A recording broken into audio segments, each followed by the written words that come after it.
All right, guys. So up next we have Mr. Brito himself, Randy Brito of Locha Mesh Network. So look, guys, everyone always freaks out about what happens if they shut down the internet, which won't happen. I mean, the game theory just doesn't add up. We can always use we will always be able to use encryption to use the internet as a highway for us to express ourselves and to share value digitally, right? But if we ever need to step outside the internet, we can create our own mesh network. And no, we don't have Bitcoin never stops. There's never a break. I'm sorry. This is not Wall Street. This is crypto 24/7, 365, all the time. Randy, it's a pleasure to have you here because as I was mentioning it earlier with another speaker, we were really excited about Gotenna. And then we saw the CEO tweet something that was just very off-putting. And we were like, really? This is someone that's supposed to be a privacy advocate being okay with censorship? Like, what's going on here? But then we know that, Randy, that that Locha Mesh is offering us an alternative because you know what? The market always provides. And the market is providing now with giving us a more cypherpunk option for a decentralized mesh network where we can send crypto to one another. Randy, can you hear me? What's up? I can hear you. Awesome. Okay, now I can see here. Can you? Perfect. And you sound perfect. So I'm going to let you go. We're here to help you if you need anything, okay? Thank you. Thank you for having me. You're very welcome. Hello all. Thank you for attending. I'm Randy Brito. I started learning about Bitcoin back in 2011. I founded a non-for-profit organization back in 2012, and I've been working by teaching people about how to use Bitcoin to circumvent, in Venezuela, in this case, the non-for-profit organization is bitcoinvenezuela.com. And we started teaching people how to circumvent the capital exchange control and money exchange controls in the country that have been in place since 2003. And for the past almost 10 years, we've been working on open source software, and in order to translating wallets, translated documentation, anything that could help people learn how to use Bitcoin to help in order to be able to circumvent the oppression of the country, of the regime in the country. So I found Bitcoin as a tool that will enable what I think it's going to be massive in the future, which is true capitalism or crypto-anarchist capitalist free market. But for this free market to exist, what needs to change, what needs to be improved, and this idea is what came up when it's trying to answer this question. So in this crypto-anarchist capitalist free market where everyone can trade and communicate with complete freedom, what needs to change or be improved in the current state of the world, how all the technology that we have available, right? So I know that we currently have encryption, and for many years it's been available for everyone to use in order to have to enable private and secure communications. We also had Silk Road that reduced physical risk in the exchange of goods and services, with eliminating also the intermediates or people who you need to go through in order to get the things that you want. If you have your money, in this case, Bitcoin is completely voluntary, and it removes the fiat coercion from the equation. It sounds economic theory make it the strongest money ever created, but it is unfortunately not perfect yet.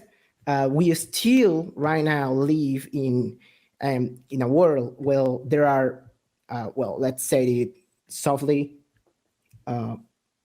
morons, there are idiots around the world who claim that there is this capitalist world where countries, there is like free trade and everyone do whatever they want, but this is not true.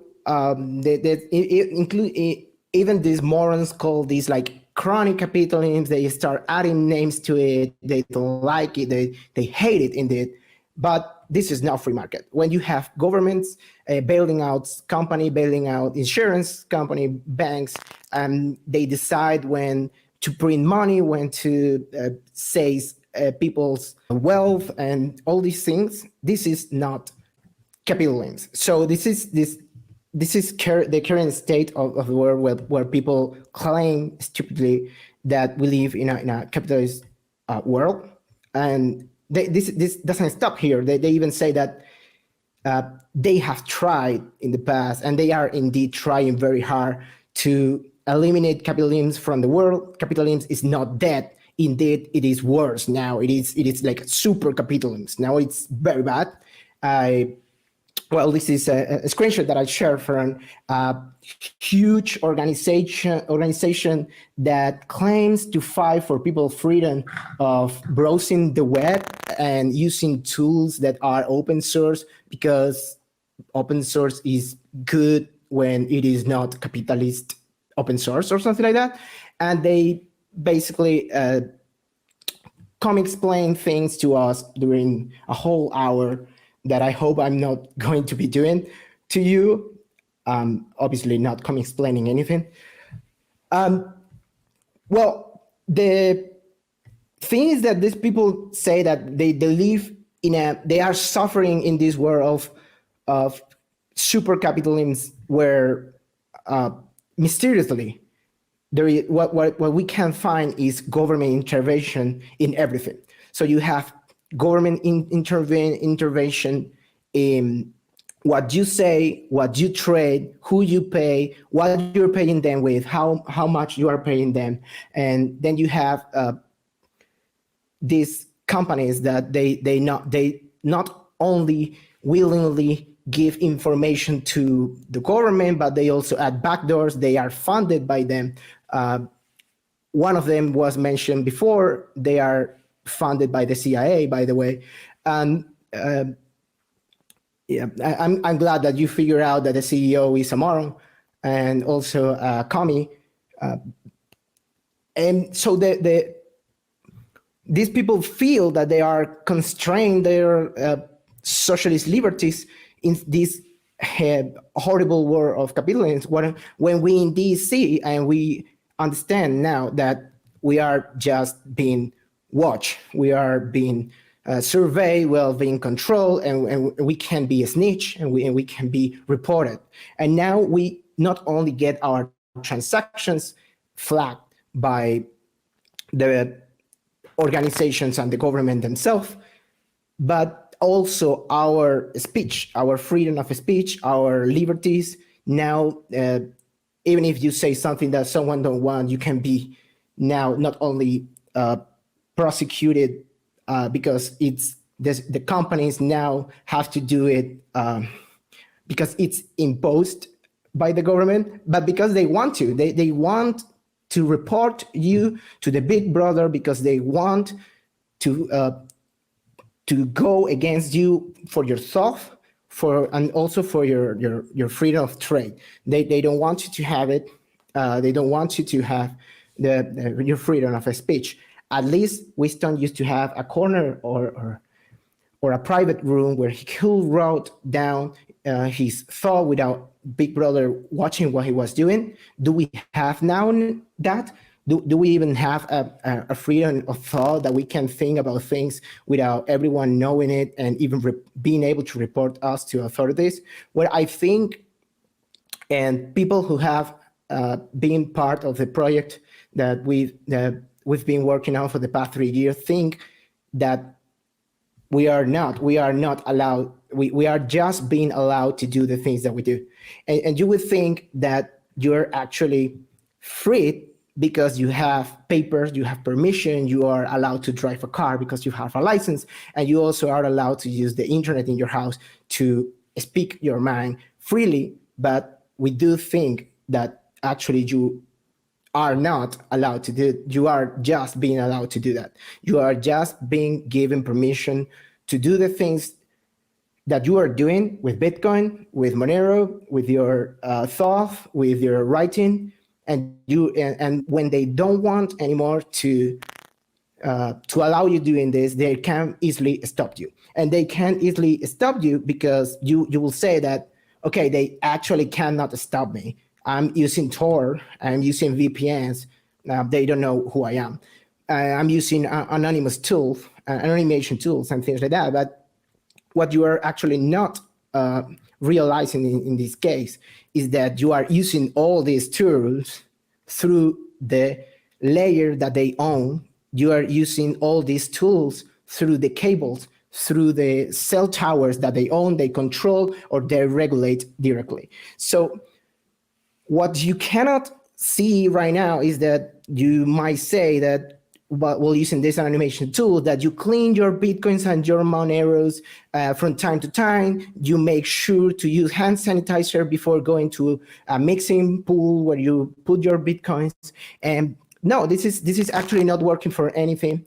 And because you are doing all this from your house, internet connection, your IP address that it directly connected to your identity or to your document. So what is actually happening is that you are currently being allowed to use it. You are currently being allowed to use Tor, which packets are identified, and the ISP know that you are using it. They know you are syncing your Monero full node on your house, and that you are using your Bitcoin wallet on your phone. So what we think we should be doing is the Locha Mesh. So what we brought almost 3 years ago into the scene of a Bitcoin scene back then is, how do we make transaction? How do we keep connected with other and communicate with other in order to be able to trade if we are not, for whatever reason, able to continue using the internet, the traditional internet infrastructure that currently exists? So if there is a blockade or a shutdown of the whole internet in a country, or if there is targeted censorship against you or a group of people or a whole country, how do you continue using Bitcoin, Monero, and communications if there is no internet, or you don't want to use it because you don't want it to be linked to your ID, to your personal identifiable information? Well, this is what we in the project of Locha Mesh have been working on for the past 3 years. And the thing is that for this to be a tool for enabling permissionless Bitcoin and a tool for enabling actual freedom on trade and communications and anything that you want to do with others voluntarily and collaboratively, it needs some key values. So the Locha Mesh project is completely open source software, and it's because the open source software is the only way to be sure that what you are doing is actually doing what it's doing, and you can audit the code. And if, for example, someone prohibits you from using it, if it's completely open source, it can go through borders easily. It can be smuggled for others to be able to use it in order to regain their liberties. For example, encryption, if it's prohibited, like it used to be in the past, export and encryption code, no one can stop you from using it in a device and in a software that it's completely open source, that you own, that you can create by yourself, that you can flash yourself. So this is what it actually feels to be free. And what is important about what the project we are doing is we are not just doing software. Software is obviously something that runs on a computer, that runs on a device, So we understand the importance of this device that you use also needs to be open. Because if you are using software, even if it's open source, but you are using it in a device that you cannot trust, in a device that could have been compromised in the way to you. So this is why we think that the project most important part is that we need to bring the idea of actual, real, truly open source hardware into the scenes, and not just posting a PDF of the circuits, but actually posting all the circuit source files so you are able to replicate them on your own using whatever company that you want to make the boards, or even if you are capable of doing that yourself. So in order to achieve permissionless freedom and permissionless trade, permissionless because you don't have to ask others to allow you, you don't need a license to do this, you need hardware. So you need to run hardware, you need to own the cables, you need to be able to tell what you are running your software on. Even if the software itself is open source. So this is what we are building, which is a physical layer of radio mesh network for long range communications. So what we have achieved in the past 3 years is that through donations, investment, and grants, we've been able to develop a specific hardware that lets you mesh devices together, so you can connect a computer with a phone with other, using this device that is low powered. It can run on solar power even. It can carry a small battery, so it can last for days. And what it does is that it connects with other devices like it that could be made from the open source hardware sources that will have available, or you can even build your do-yourself version of it. And what it does is that it connects in a decentralized way, peer-to-peer way, one device with another, without any server, without any intermediation, without any federation, nothing like that. It is completely decentralized and open source, and disintermediate completely. And in a peer-to-peer way, each device connect with other in order to transmit information, data, like Bitcoin transaction, communications, encrypted messages, accessing server, surfing the web, or anything that can be run currently in the IPv6 from a device with an IPv6 works out of the box with it. And what it does is meshing together the information. It creates a path between the devices in order to deliver the data to its destination. So the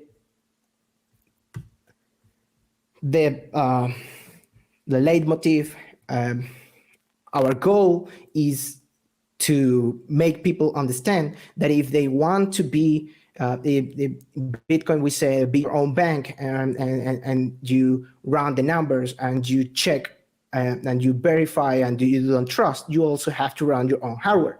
So and our goal is to make people understand that if you want to actually be free, if you want permissionless trade, and you want permissionless Bitcoin and permissionless Monero, you have to also run the cables. In this case, is the radio frequencies, not the cables, but in a way that you can have actual control of the hardware, and you can be sure that you are running the open source software in an open source hardware that you can trust that it is doing what it's supposed to do, and it's not calling home, and it's not letting know the CIA what you are doing with it. So this is the project that we think is going to be, as in the previous presentation, Lob mentioned that privacy is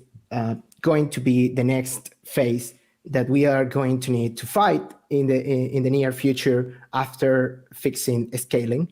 Well, we think that privacy can only be achieved through communication systems that are not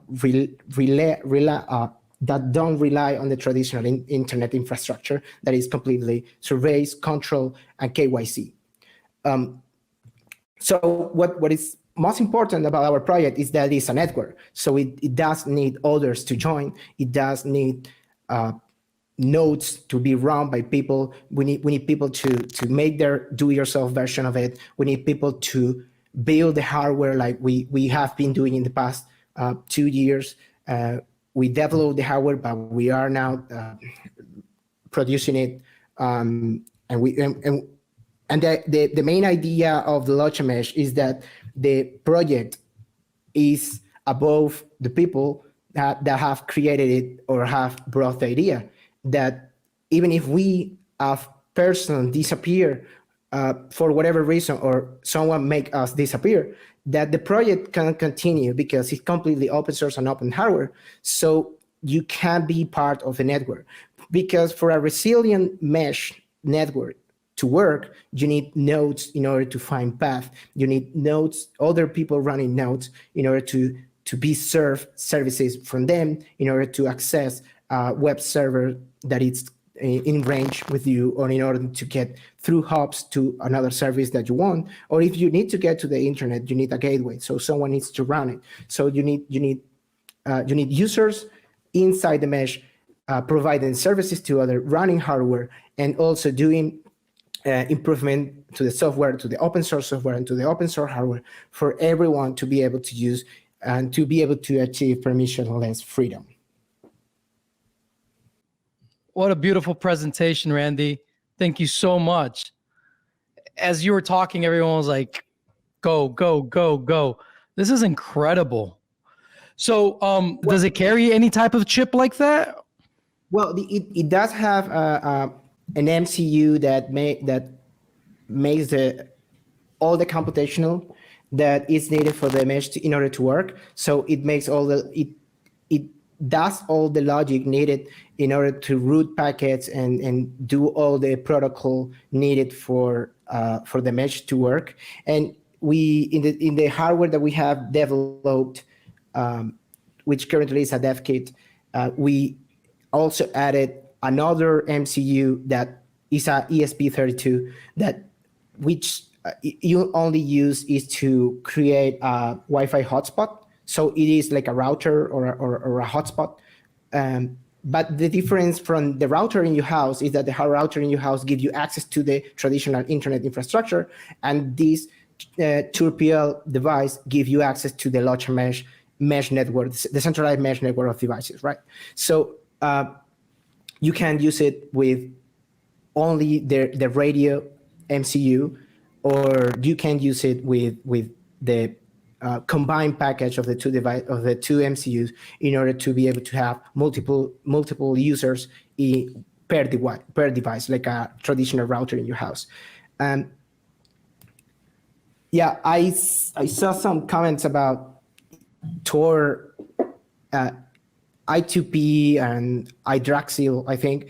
And the thing is that all these tools that create networks on top of the current infrastructure is that it needs an infrastructure. So all the tools that are used for meshing right now, all the tools on software and code that is used for networks and encrypted network and things like that are at the app layer, are software. So the software needs to run in the hardware. So that's why we are doing also the physical layer. We are doing the hardwares that you can run the software on top of it.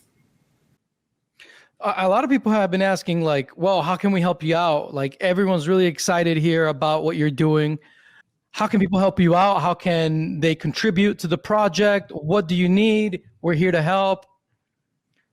Yeah, well, we've been working for the past 3 years on donations, and we received some investment in order to be able to develop the hardware. We expected to be able to sell the hardware for as a revenue stream in order to be able to continue sustaining the development of the open source software and the open source hardware. We might not reach the sustainability or profitability of the company that makes the hardware. It was very difficult to do. Well, it was 2020 too. So we managed to develop the hardware with the amount that we've raised during the past 2 years. But we have currently decided to pause the full-time job of the company was paying to the developers in order to focus on the open source software, open source hardware efforts until we figure out a way to make it more sustainable. But the project itself, as said before, the idea survived the team. The idea of the open source software and open source hardware mesh network that is resilient and censorship resistant is above us. We might have brought everything here with the help of our collaborators and donors and investors, but from here now, it might be us or anyone who will be able to continue the project to its success in order for people to start networking together the devices to create a resilient alternative to the traditional internet infrastructure. What's your opinion on Gotenna? Well, you said it before. Yeah. you already mentioned it. It has a CEO that is a communist. She might call herself, I don't want to personally attack her, but I'm attacking her ideology, not her personally, obviously, or nor Right. her work as CEO. But being funded by the CIA and use that money that you get as a salary as a CEO or as owner of the equity to fund guys like Bernie Sanders campaigns. It's something that it's out of my mind. I can't find anyone. I can't find any reasonable explanation for Bitcoiners, Monero users, or people who create in crypto capitalism or anarcho-capitalism to support that, buy their stuff or help them in any way. I can't be part of that. I agree. Do you love Monero? Well, we got a grant by the Monero community, the CCS crowdfunding that we run on their forum, and we sync a Bitcoin Monero wallet with a Monero remote node through the Locha Mesh last year. We have plans to also run the RPC Pay feature inside the Locha Mesh as a way to incentivize running nodes. So we love Monero. We love Monero just because it's a privacy tool. It's what is going to bring the privacy into all the cryptos as a sound technology that it is. So let me ask you a question regarding radio waves, right? Ham radio. I know that there's been experiments in the past in using ham radio to send Bitcoin. What do you know about that technology? I know that this particular project was abandoned. Do you see a future in this area? Well, the thing is that with the devices that we have built and will soon be available is that it is unlicensed. You don't need a license to use it. You can beam information and you can even encrypt the information to connect to others. Ham radio operators can't encrypt the communication that they send, and the bandwidth is also low, and they need license. They need to be registered with the government, and they are easy to find. They are identifiable, and they are KYC. So the thing is that the Locha Mesh idea is that, okay, you have a low-powered device that can only beam information up to 2 kilometers, 7 kilometers around you, and you will need other nodes to cooperate with you in order to route messages and data to others to get longer distances. But you don't have to comply with anyone anywhere. You don't have to KYC yourself. You don't have to have your face scanned or pass an exam in order to use it. And there is one question in the chat that I saw that it says, what happened with people that is not technical enough to use this?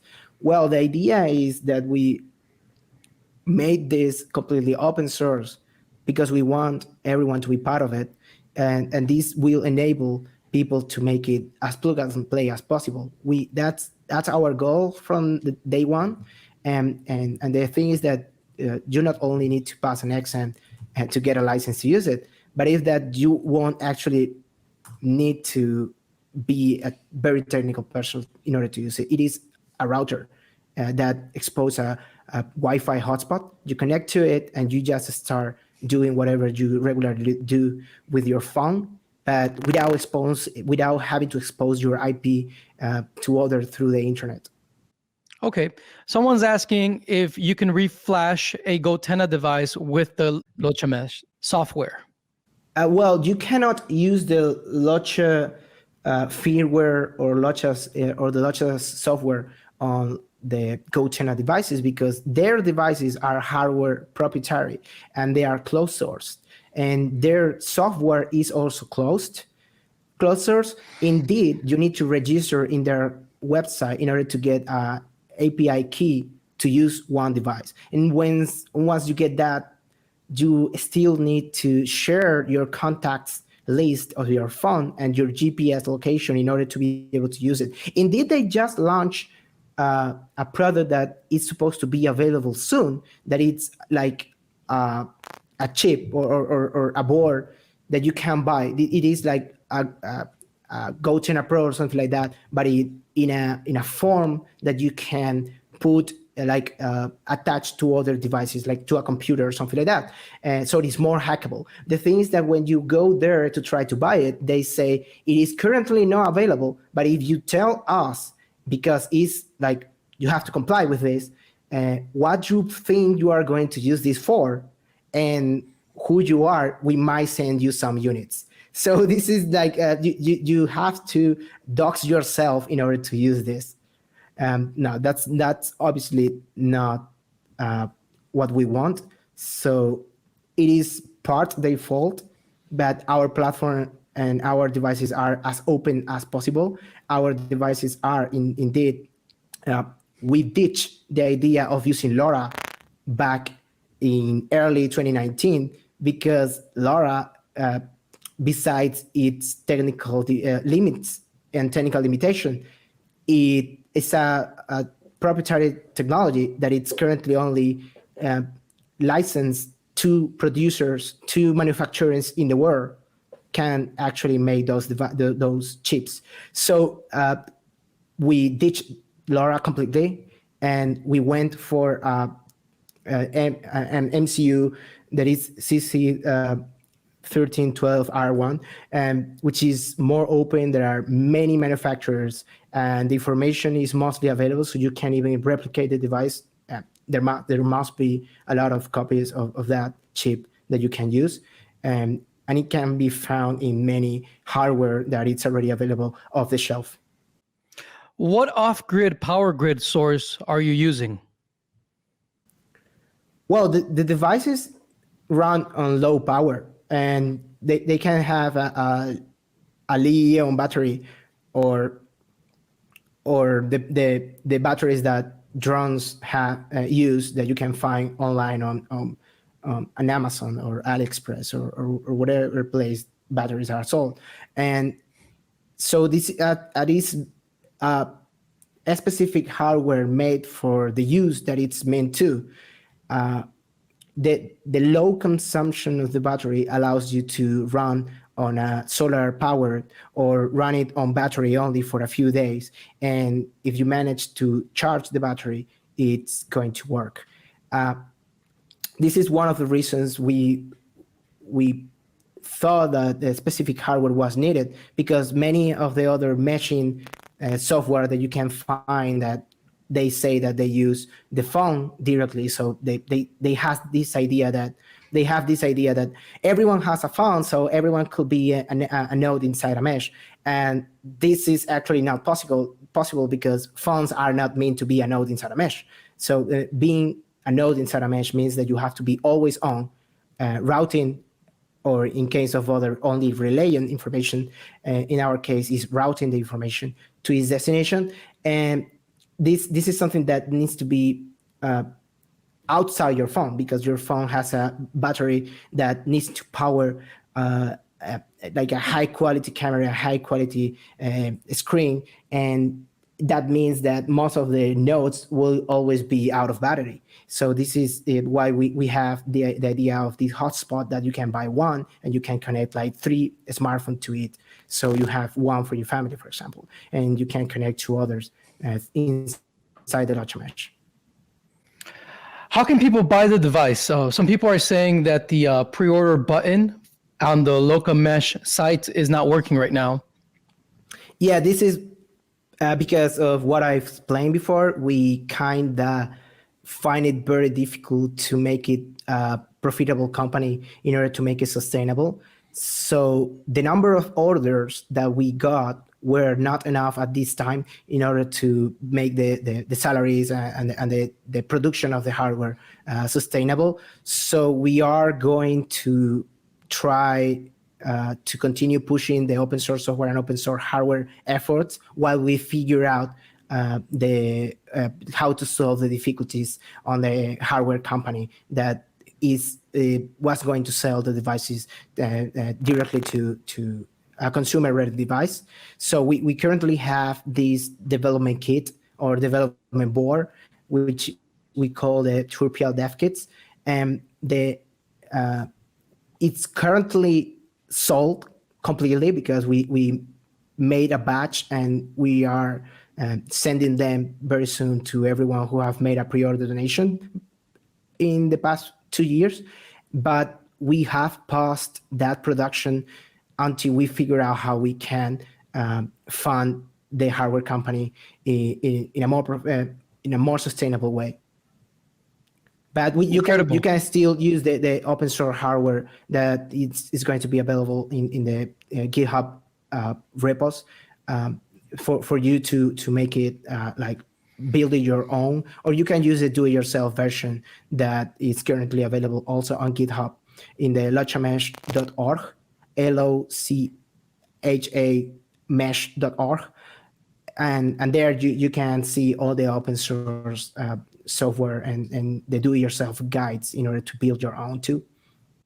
So people are asking if you've tried crowdsource funding. Well, we tried to do some kind of crowdsource funding through the donation pre-orders, but we are very technical people, are not very good at marketing, so we might not reach like the number of orders that we needed.